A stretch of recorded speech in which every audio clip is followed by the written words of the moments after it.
ছোটবেলা থেকে আমার হেয়ার অনেক কার্লি ছিল। তো আস্তে আস্তে যখন বড় হচ্ছি তো হেয়ারটা ম্যানেজ করা খুবই কষ্ট হয়ে যেত। বাট সবাই বলতো যে না, সবাই অনেক অ্যাপ্রিসিয়েট করতো যে না, তোমার চুলটা অনেক ভালো লাগছে, অনেক সুন্দর লাগছে কার্লি হেয়ার। আমি বলতাম যে and I was happy with my hair, but still manage করা খুব কষ্টকর।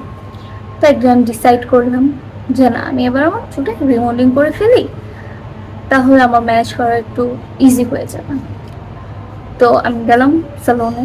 যাওয়ার পর তারা আমাকে বলল যে আপনার চুলে রিবন্ডিং না, আপনি জাপানিজ বটক্সটা করেন।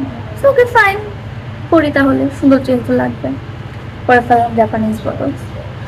বাসায় আসতে আসতে আই ফিল অফ কি আমার আমার চুলটা কি ভালো লাগছে, নাকি আমার কার্লি হেয়ার আমাকে স্যুট করতো, নাকি এই হেয়ার ভালো লাগছে, নাকি I am now very confused very.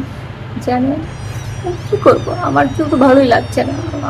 Feel like কেন আমি করতে গেলাম, আমার কার্লি চুল তো ভালো ছিল।